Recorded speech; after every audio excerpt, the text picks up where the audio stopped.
Dear friends, welcome in our channel. इस video में हम सीखने वाले हैं साइंस के मोस्ट IMP 50+ क्वेश्चन आंसर्स, जो कि आपके आने वाले सभी कॉम्पिटिटिव एग्जाम्स के लिए इम्पोर्टेंट है। जिस भी एग्जाम में साइंस से रिलेटेड क्वेश्चन आंसर पूछे जाते हैं, उन सभी एग्जाम्स के लिए ये क्वेश्चन आंसर काफ़ी इंपॉर्टेंट है। और ये जो क्वेश्चन आंसर है वो पिछले एग्जाम्स में पूछे गए हैं, और हमारे चैनल पर आपके लिए कम से कम टाइम में ज़्यादा से ज़्यादा क्वेश्चन आंसर करवाए जाते हैं। तो आइए यहाँ पर हम सीखते हैं। हमारा फर्स्ट क्वेश्चन है, यूरिया अधिकतम मात्रा में पाया जाता है। तो किस में पाया जाता है? जो मूत्र होता है यानी कि जो यूरिन है, उसमें यूरिया सबसे अधिक मात्रा में पाया जाता है। नेक्स्ट क्वेश्चन है, पेप्सिन एक उदाहरण है। तो पेप्सिन क्या है? एक टाइप का एंजाइम है जो कि प्रोटीन का डाइजेशन करता है। नेक्स्ट क्वेश्चन है, दूध में नहीं पाया जाता। तो जो दूध है इसमें कौन सा विटामिन नहीं पाया जाता है? तो विटामिन सी नहीं पाया जाता है। टॉक्सिन है। टॉक्सिन क्या है? तो एक प्रकार के जहरीले पदार्थ होते हैं। नेक्स्ट है, एंजाइम की रचना होती है। तो जो एंजाइम है वो अमीनो एसिड से मिलकर बने होते हैं। कहा जाता है कि सभी जो एंजाइम्स है वो क्या होते हैं? प्रोटीन होते हैं। सभी एंजाइम्स क्या होते हैं? प्रोटीन होते हैं। नेक्स्ट है, फलों और सब्जियों में नहीं होता है। तो फल और सब्जियों में कौन सा विटामिन नहीं होता है? तो विटामिन डी नहीं होता है। विटामिन डी जो है वो हमें सन से मिलता है यानी कि सूर्य से मिलता है। इसलिए सूर्य से प्राप्त होने वाला जो विटामिन है वो कौन सा है? विटामिन डी है। सूर्य के प्रकाश से मिलता है हमें विटामिन डी। नेक्स्ट क्वेश्चन है, मलेरिया का परजीवी है। तो मलेरिया का जो परजीवी है वो कौन है? मादा एनाफिलीज मच्छर है। जो मादा एनाफिलीज मच्छर है वो है मलेरिया का परजीवी। नेक्स्ट है, मानव का जो मूत्र है उसमें उत्सर्जित होता है। तो क्या उत्सर्जित होता है? विटामिन सी उत्सर्जित होता है। दूध में उपस्थित प्रोटीन है। तो जो दूध है उसके अंदर केसिन नाम का प्रोटीन पाया जाता है। नेक्स्ट है, मेंढक के हृदय में कितने चेंबर होते हैं? तो मेंढक का जो हृदय है उसमें 3 चेंबर या कक्ष होते हैं। नेक्स्ट है, मानव शरीर की जो महत्वपूर्ण ग्रंथि है वो कौन सी है? तो मानव शरीर की सबसे महत्वपूर्ण जो ग्रंथि है वो पिट्यूटरी है, और इसे हम मास्टर ग्लैंड भी कहते हैं। क्या कहते हैं इसे? तो इसे हम मास्टर ग्लैंड भी कहते हैं। नेक्स्ट है, मानव शरीर में प्रचुर मात्रा में पाया जाता है। तो क्या पाया जाता है? कैल्शियम पाया जाता है। हमारी जो बोन्स है यानी कि जो हड्डियां है वो काय की बनी होती है? तो कैल्शियम की बनी हुई होती है। कोशिका का आनुवांशिक पदार्थ है। जो कोशिका होती है उसका जो न्यूक्लियस होता है यानी कि जो केंद्रक होता है, इसके अंदर इस टाइप से थ्रेड लाइक यानी धागे जैसे संरचना में प्रेजेंट होते हैं, और इन्हें हम बोलते हैं डीएनए। क्या बोलते हैं इन्हें? डीएनए बोलते हैं। और जो डीएनए है यही क्या है? आनुवांशिक पदार्थ होते हैं किसी भी कोशिका का। ये क्या करते हैं? ये जेनेटिक हेरिडिटी को ट्रांसफ़र करते हैं। यानी कि हमारे अंदर जो भी कैरेक्टर हमारे पेरेंट्स से आए हैं वो किसके कारण आए हैं? तो वो डीएनए के कारण ही आए हैं। नेक्स्ट क्वेश्चन है, आनुवांशिकी के नियम का जन्मदाता कौन है? जो आनुवांशिकी है उसके नियम का जो जन्मदाता है वो ग्रेगर मेंडल को माना जाता है। यानी आनुवांशिकी के फादर भी कहा गया है मेंडल को। नेक्स्ट क्वेश्चन है यहाँ पर, किसान का परम सहायक है कौन है? तो जो केचुआ है वो किसान का परम सहायक है, यानी किसान का जो फ्रेंड है वो कौन है? केचुआ है। केचुआ क्या करता है? इसको जब हम खेत में डालते हैं तो ये खेत की जो मिट्टी है उसको काफ़ी सॉफ्ट बना देता है, और मरने के बाद भी इसकी जो बॉडी होती है वो एक तरह से खाद का ही काम करती है। इसलिए किसान का परम मित्र या सहायक कहा गया है केचुए को। नेक्स्ट क्वेश्चन है, कोशिका शब्द का निर्माण किसने किया था? तो ये जो शब्द है कोशिका, ये सबसे पहले रॉबर्ट ब्राउन ने दिया था। और कोशिका शब्द के साथ साथ इन्होंने जो न्यूक्लियस है उसके बारे में भी बताया था। यानी कि न्यूक्लियस की खोज अगर आपसे पूछे तो वो की थी रॉबर्ट ब्राउन ने, जबकि जो कोशिका है उसकी खोज की थी रॉबर्ट हुक ने। नेक्स्ट क्वेश्चन है हमारा, सबसे बड़ा फल तथा पुष्प है। तो सबसे बड़ा जो फल है वो ऑर्किड का है, जबकि सबसे बड़ा जो पुष्प है वो रैफ्लेसिया का है। कौन सा है सबसे बड़ा पुष्प? तो रैफ्लेसिया का है। नेक्स्ट है, स्तंभकंद, घनकंद, सल्ककंद तथा प्रकंद का उदाहरण है। तो जो आलू है उसे हम स्तंभकंद कहते हैं। जो बंडा और केसर है ये घनकंद के उदाहरण हैं।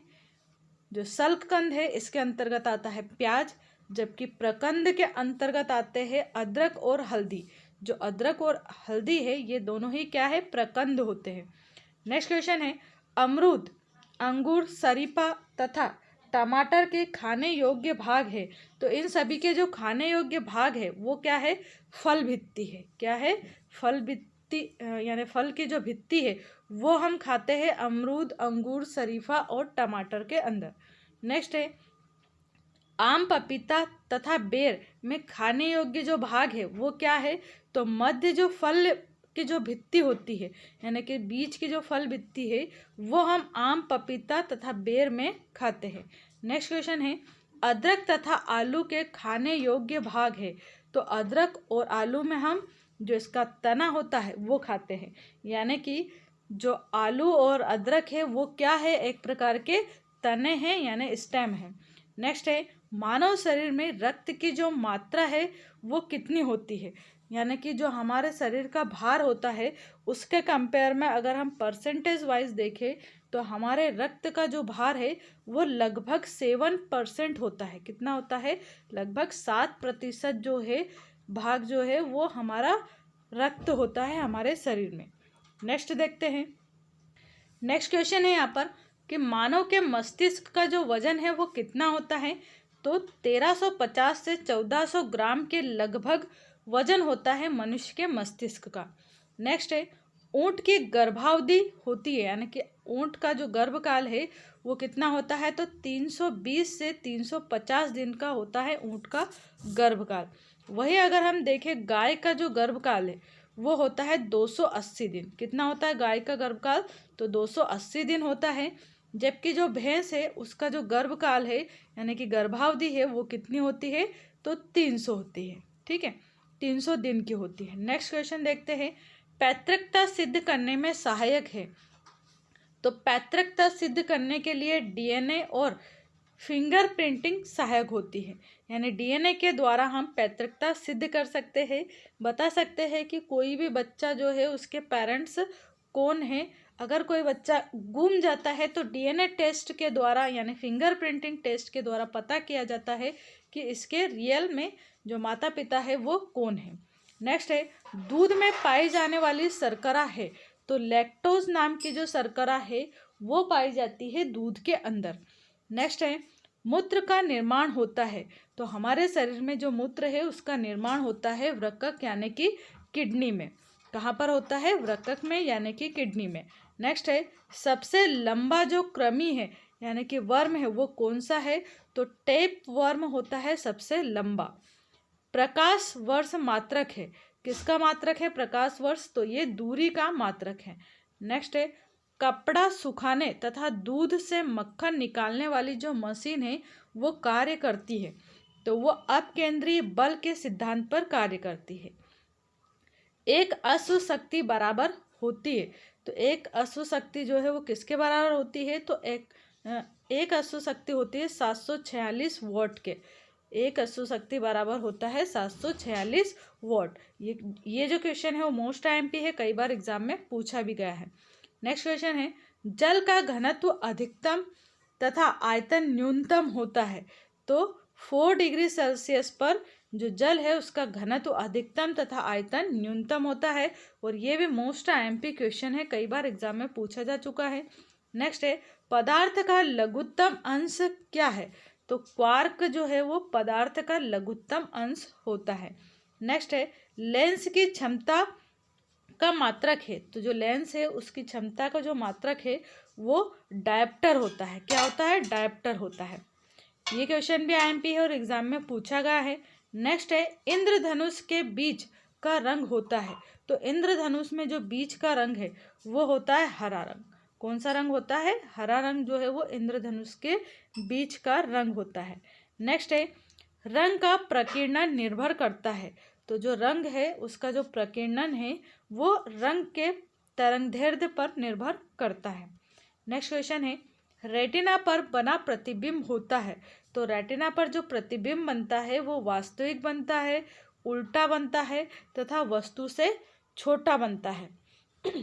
हमारी आँख का जो रेटिना है उसके ऊपर जो प्रतिबिंब बनता है वो कैसा बनता है? वास्तविक, उल्टा तथा वस्तु से छोटा। नेक्स्ट क्वेश्चन है, इंद्रधनुष बनता है। तो इंद्रधनुष जो है वो सूर्य के ठीक विपरीत दिशा में बनता है। नेक्स्ट क्वेश्चन है, फ्यूज तार किससे बनता है? तो जो फ्यूज तार होता है वो टीन और सीसा मिश्र धातु से मिलकर बना होता है। नेक्स्ट क्वेश्चन है, सूर्य प्रकीर्णन के कारण अंतरिक्ष यात्री को जो अंतरिक्ष है वो कैसा दिखाई देता है? तो अंतरिक्ष यात्री को अंतरिक्ष काला दिखाई देता है। किसके कारण? सूर्य के प्रकीर्णन के कारण। नेक्स्ट क्वेश्चन है, समुद्र का जल नीला दिखाई देता है, इसका क्या कारण है? तो इसका कारण भी सूर्य के प्रकाश का प्रकीर्णन ही होता है। नेक्स्ट है, वायु का बुलबुला जल में व्यवहार करता है।